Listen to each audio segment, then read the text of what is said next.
Welcome back to another Zero Context Patreon Snark advertising my Patreon content one out of context theater moment at a time. I spent most of the month finishing up Maze Runner. Then I started up the last book in the Zodiac series, Black Moon. I swear I was just sick in the head from the changing. I never would have killed him. I just lost my mind for a second. Please, Albie, please. Again, the fact that he's even awake after being shot in the head is nothing short of a medical miracle. I say, knowing full well that the author has no idea how head injuries work. Later, as Thomas is eating breakfast with the others, he watches as a group of people gather around Minho and Albie at one of the doors. Newt explains that they're going to go get the dead Griever. Chuck asks the question that's been on everybody's mind: who killed the Griever? You don't understand, Shuckface. You don't know anything and you're just making it worse by trying to have hope. We're dead, you hear me? Dead. Except, here's the thing. You aren't exactly making friends by being rude to the singular person who is legit trying to help you. They have been rude to Thomas from the get-go, and for what? For some sort of ego-stroking with the idea that they somehow know more than he does? I'm honestly so sick and tired of this terrible attitude that they all have towards him, like he's too stupid to understand what's going on. As it gets closer, Thomas realizes that the beetle gave him away. He prays that the thing can't climb the wall. Then it starts to climb the wall. He looks over the cliff and sees that it's this impossible sheer drop down into nothing. Minho expresses that the boys don't think that it's real and drops a rock off the side. They watch it fall until it's literally too small to see, but I'm kind of confused as to what he means by not being real. But then again, he's changed things. Now we know we can survive out there and that we can beat the Grievers. I completely refuse to believe that not one single person before Thomas hadn't thought to somehow destroy the Grievers. That's fracking nonsense, and I think everybody knows it. And then Newt proposes that as punishment, Thomas will spend one day cycle in jail, that then he'll be made a runner. Minho asks about making Thomas the runner keeper, to which Newt says that to give Thomas a month to see how he does as a runner. They all vote yes on this, except for one person, Winston. Newt asks why not, and Winston points out that Gally is right about one thing. Things have been odd since Thomas showed up, which, again, why is that Thomas's fault? He's already told them that they know as much as he does about why they're there. He then hears more telepathic communications from Teresa.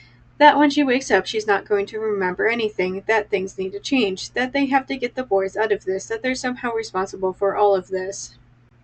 Thomas has no idea what to make of this and wishes out loud that he could have 5 minutes of rest without nonsense happening. Newt comes over and says, "You're in luck!" He then takes Thomas to the jail. However, Thomas knows that nothing is going to be peaceful around here. "Well, if I'm evil, maybe you should have locked me up," Thomas half-mented. "Greenie, you ain't evil. You might be a shuck-faced slint-head, but you ain't evil." Here's the thing, even if Thomas had helped to put all of them in there, why did he intentionally erase his memory to go inside himself? At some point, the empathy to help kicks in and he stops being evil. Haven't you ever thought of following the Grievers? Man, you do have a death wish, don't you? You know, after the 2-ish years stuck in there, eventually somebody would be desperate enough to try. I am once again commenting that I refuse to believe that in the 2-ish years the boys have been trapped there, that Thomas was the only one smart enough to outmaneuver these really slow machines. It's ridiculous to even think about. They weren't even moving all that fast. Then they're drawn outside because of a commotion. Chuck tells Thomas that the girl woke up. The last telepathic message Teresa sends Thomas is that there are a lot of strange people around and her memories are starting to fade, but then she tells him the maze is a code. I think we're here as part of some weird experiment or test or something like that, but it's supposed to end somehow. We can't live here forever. Whoever sent us here wants it to end, one way or another. Thomas was relieved to get it off his chest. Newt rubbed his eyes. "And that's supposed to convince me that everything's jolly, that I should let the girl grow because she came and everything and suddenly do or die?" See, here's the part that gets me. These boys have been sitting pretty comfortably in the glade for around 2 years now. They've had all the answers right in front of them, if they'd care to examine them. The fact that they had to send in 2 special people simply to convince the boys to get off of their butts is telling me everything that I need to know about them. If I was Thomas, I'd break Teresa out of jail and run off with her. If the boys want to play act at homesteading, then that's their business. Anybody who wants to leave, they can go. Then Gally was speaking again. The Griever pulled back its arm as if he needed the thing to be able to observe and listen, but its body kept churning, trying to squeeze its way inside. "No one ever understands," the boy screamed over the horrible noise of the creature crunching its way deeper into the homestead, ripping the walls to pieces. "No one ever understands what I say, what the change did to me. Don't go back to the real world, Thomas. You don't want to remember." This is why I find it difficult to believe that none of the boys had started literally any sort of cult while in there. The author got halfway, but it's like the thought never occurred to him. Like, buddy, take a psychology class, would you? Despite Minho having insisted that they'd looked at the maze as a whole, I guess not one single person had been desperate enough to actually look for other things, which again feel like somebody at some point would have reached that level of desperation. Why do we have to throw in a plot device to explain it to us? If you're going to decipher a hidden code from a complex set of different mazes, I'm pretty sure you need a girl's brain running the show. I'd like to point out how weirdly sexist this entire thing is, that these boys had been there for about 2 years, yet none of them reached what I'm deeming appropriate levels of desperation in order to actually freaking figure any of this out. Teresa is on thin ice as far as being a plot device instead of a character. Thomas then uses his telepathy to ask Teresa where she is. She tells him to come down to the basement, so he goes. Down there, they've uncovered all of the words: float, catch, bleed, death, sit, push. After push, there's a week where the maze doesn't spell anything before it shifts back to float. Nobody has any idea what to do next. But basically, 3 days have passed without anything of value happening. This is what happens when you put all of your hopes onto one character. Maybe try coming up with a plot that doesn't revolve around cheap plot devices next time. Thanks. Every single one of us was taken when we were really young. I don't remember how or why, just glimpses and feelings that things had changed in the world, that something really bad had happened. I have no idea what. The creators stole us, and I think they felt justified in doing it. Somehow they figured out that we have above average intelligence, and that's why they chose us. I don't know, most of this is sketchy, and it doesn't matter that much anyway. I can't remember anything about my family or what happened to them, but after we were taken, we spent the next few years learning in special schools, living somewhat normal lives until they were finally able to finance and build the maze. All of our names are just stupid nicknames they made up, like Albie for Albert Einstein and Newt for Isaac Newton, and me, Thomas, as in Edison. Albie looked like he'd been slapped in the face. Our names aren't even our real names. You've been told that you were kidnapped as children and are being forced to participate in this murder maze social experiment, and you're getting upset that your names aren't your real names? Albie then decides to pick a fight over the idea that they can get out of there. However, after a bit of yelling, he finally gets to the root of the issue. When he went through the changing, he got some of his memories back, enough to tell him that as bad as things are in the maze, it's even worse outside. He's one of the older kids, so it's likely that he was taken at an older age to start with. Of course he'd have more memories. Now we just have to convince the Gladers. Thomas knew that that would be even more difficult than persuading the Keepers had been. You think they'll go for it? Teresa asked, finally standing to join them. Not all of them, Newt said, and Thomas could see the frustration in his eyes. Some will stay and take their chances. Guarantee it. At some point, you have to admit that they all know what's on the line, their lives. If they're presented with the choice to leave or stay and they choose to stay, that's on them, not you. After a lot of debating, Albie eventually sacrifices himself in the hopes that it'll stop with one tonight. However, nobody likes this, despite others pointing out that Albie was too afraid to go back. That's why he'd killed himself.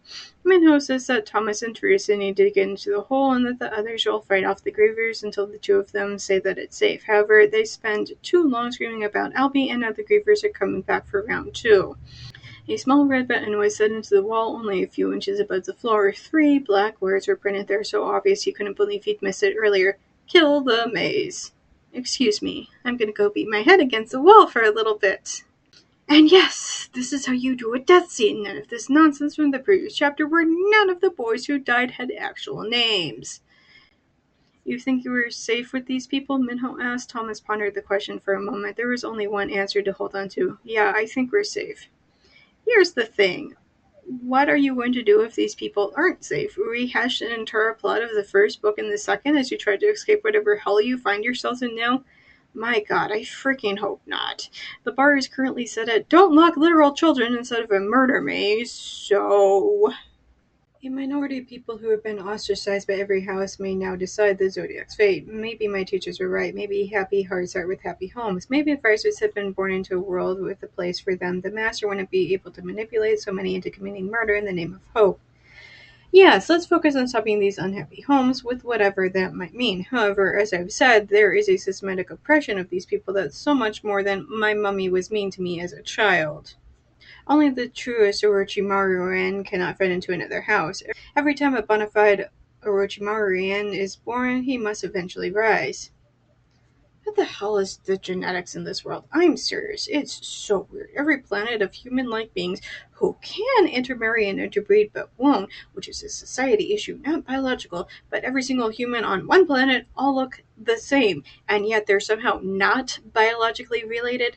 And then sometimes people from one planet will begin physically shifting, going so far as to change literally every aspect about their physical appearance, and they can sometimes be so unstable at a cellular level that their body begins to break down.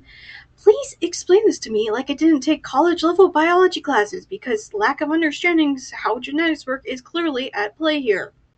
Our people are being pushed out of refugee camps on every house. The Piscian people are facing an epidemic we know nothing about. Food shortages on the attack at Tethys are affecting every house. And you want us to invest what resources into catching faceless, nameless bad guys about whom we still know nothing and who haven't attacked us in months?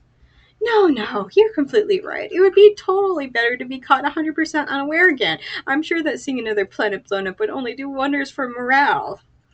Rose, stop. He sets his glasses down high enough that the water sloshes out. Quit acting so naive. The houses are facing annihilation, and you want to gossip?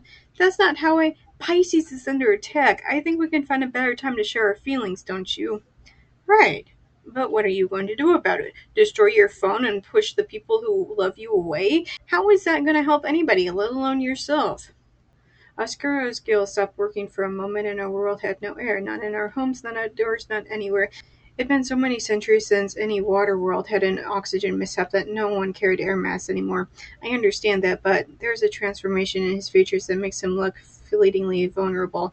What am I supposed to do with what happened? Remember it, I say, from his disappointed expression. It's clear that it's the worst remedy I could have prescribed. The only thing you owe the Scorps who drowned is to share their story. By never forgetting what happened, you'll be honoring them and ensuring another attack like that one never happens again. It takes your world by surprise. He says it's like her entire planet wasn't fucking blown up. He's trying to have a "What was my planet" competition, but he's talking with the literal universal champion. I know I should tell her and the others about the omen, but I don't want to distract them from everything happening in the Zodiac right now. Okay.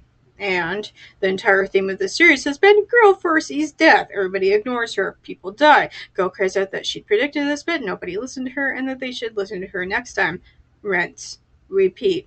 So, why is now somehow going to be magically different? Not one single person has learned any lesson despite this having happened now, a dozen times.